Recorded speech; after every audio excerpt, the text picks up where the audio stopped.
Hey guys, I wanted to pop on here real quick and explain your scavenger hunt that's going to be up this week for plant science. You are going to reference your book. Let me grab mine. And your book is Ornamental Horticulture, and you're going to be in chapter 1 and 2 this week. So first up, you're going to review those chapters. I highly recommend that you flip through them, read them, take notes, do the questions at the back. That will really make the scavenger hunt much easier for you when you go about completing it. So you will see that part 1 is your written section, and you will complete these questions first. You can type your answer right into this Word document, or if that gives you trouble, you're welcome to type it on a separate document and just turn it in written section question 1 with your answer if you prefer that. And you'll notice that some of them, like number 6, is a diagram, so those will be referenced from your book. If you cannot find those, look back in your book. And then some are going to ask you to sketch. I understand that none of you are probably professional artists or anything like that. I just want you to do your very best when it comes to drawing these parts of a plant. Okay, and so you have 14 questions to do. Some of them are A and B, so this is something you do not want to wait till, Monday night to start. Obviously, you probably want to start this a little bit before, especially for this collection portion.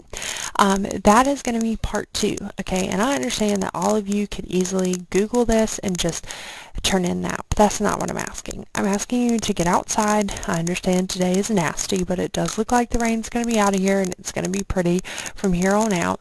And you're going to look at leaves, specifically and roots this time around on your scavenger hunt.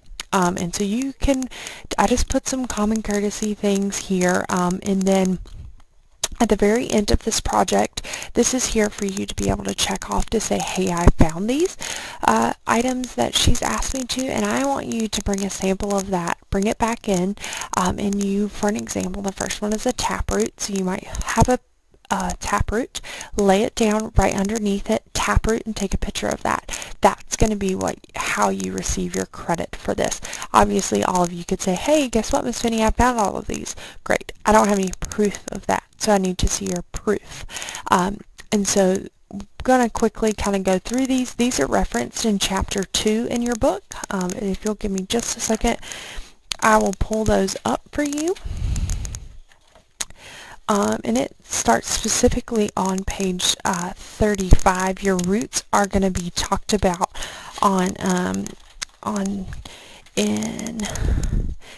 your roots are talked about in chapter 1, and then leaf types, tips, and margins are talked about in chapter 2.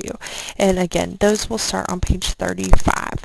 Okay, right here. That's kind of what you're looking at for these guys. And then when you turn on to the next page, here's some great more examples for you. And so you'll see some that say show a needle-like leaf.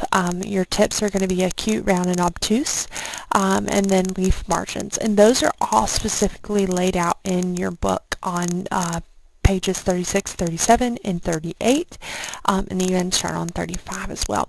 You're going to receive 50 points for this if you find all of these, and then you'll receive 50 points based off how well you answer your questions. Now, most of these I've been able to find. They are the easier ones out of the leaf margins. I obviously didn't pick super hard ones for you. I picked the ones that would be easy for you to find. So again, I want you to go out and find these, bring them in, and label them. So that I can tell exactly what they are. Now you can turn those pictures in at the bottom of this Word document. You can go right here and click Insert Pictures, and you can bring them off of your phone or wherever you might have them stored right onto this document. That's fine. You can do a separate document. You can do a PowerPoint, or you can even upload them in Canvas as files. I will not have the file restriction off for this. Okay, so this should take you a couple of days to do. Obviously, I would break it up and do the questions one day and then do the scavenger hunt the next day. Hopefully it will be beautiful weather like we had last week that you'll get outside and be able to see. Again, if you are totally lost or confused, email me, reach out to me, call my office.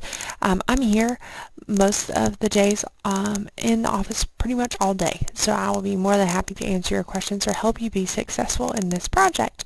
So hopefully this makes more sense to you and you will be ready to knock out chapter 1 and 2 Scavenger Hunt. Guys, I wish you the best.